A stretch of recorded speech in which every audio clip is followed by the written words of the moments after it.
Everybody, it's Michelle here, and I just wanted to share with you, I made a Cricut cover for my Cricut expression, and it matches the sewing machine cover that I made. You can check out some previous videos, my previous videos for that. But anyways, I really love how this turned out. I did not have a pattern, and I didn't line it or anything. It's a little tight. It could have been a little looser, but that's fine. It's not going anywhere. It's actually, I like it.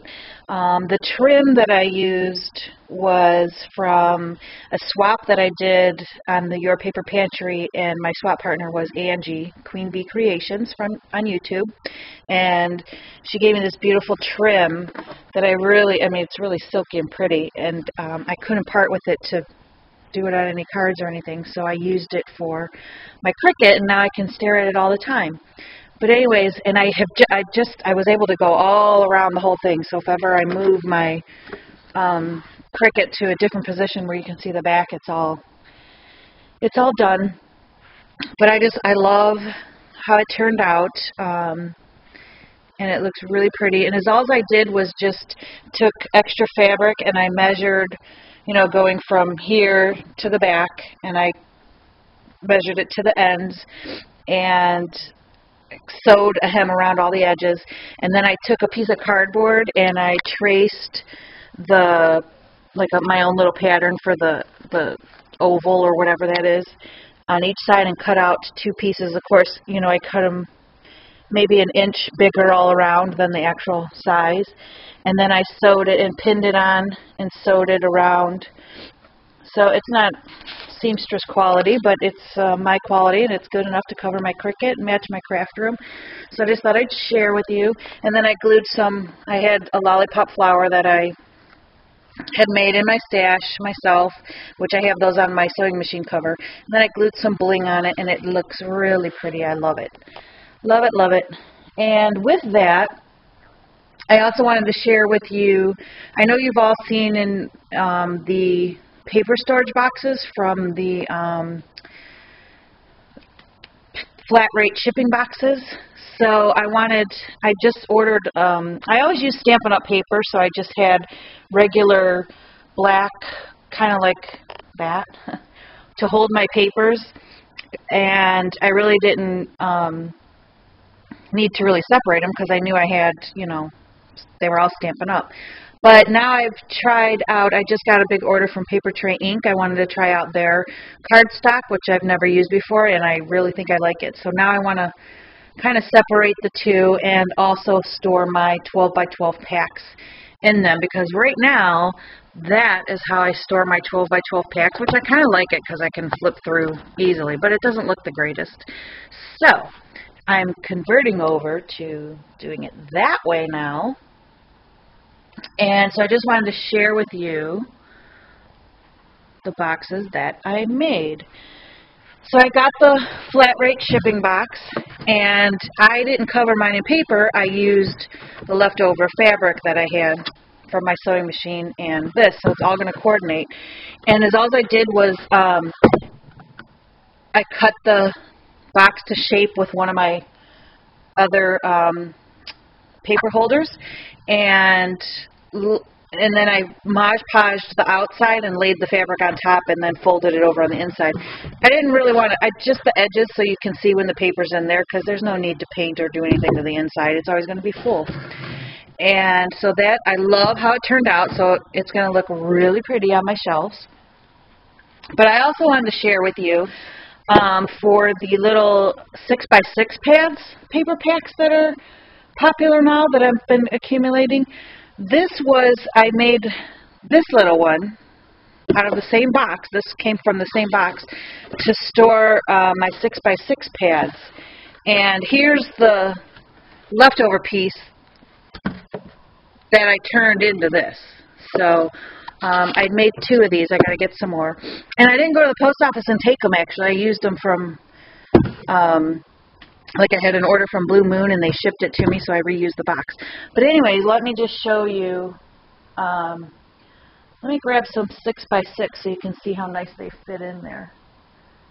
Hold on one second. I don't want to make you sick, so I'll let you stare at that.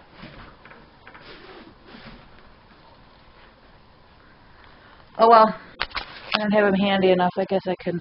But anyways, let me just show you. So this was, I'll show you how I did this. This was the box piece, if you will, that I cut. You can just see how and you have to have a very sharp, I use like a box cutter knife, and if it's not sharp, you're going to struggle. Mine's really sharp.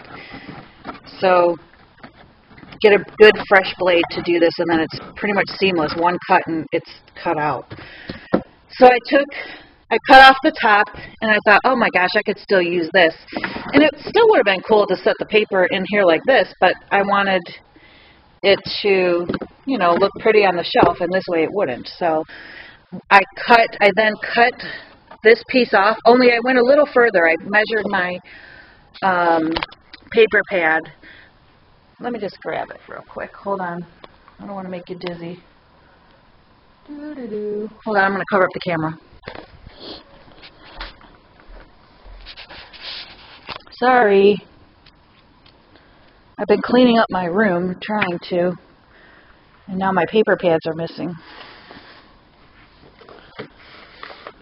Here we go. Alright, sorry about that. But anyways, so you can see the 6x6, they fit in there perfectly. And they can go on my shelf.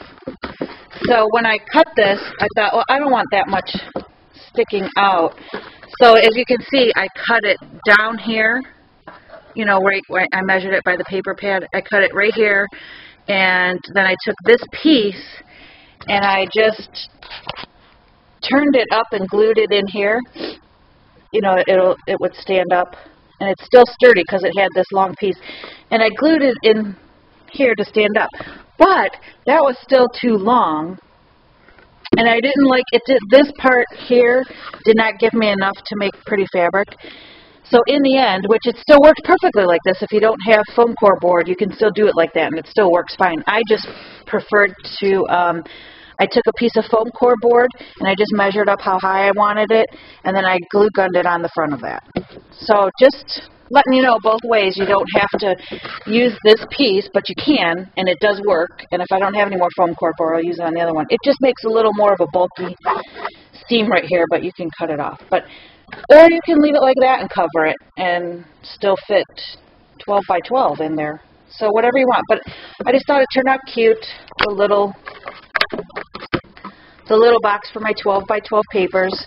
So you really get 2 paper holders out of 1 shipping box. One for your big cardstock and another one for your little paper pads. So I just wanted to share that with you. I thought it was really cool.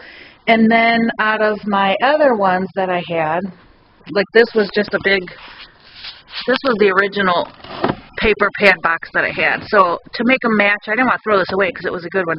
I just tacked some fabric down on the front. That's my Stampin' Up! Cardstock. And then that's holding my 12 by 12s. So as you can see, it's going to look pretty on my shelf when I get them all done. I didn't want to go spend $7 a piece on you know, these things that the clear cropper hopper paper storage things that you get one of because I probably need. You know, I have a lot of 12 by 12 paper to store, so just thought I'd share that you don't have to limit yourself to paper. You can also do it with fabric. And I actually think the fabric gives it a nicer look if you want to go all around like I did. But I plan on keeping these for a long time, so I like it. There you go.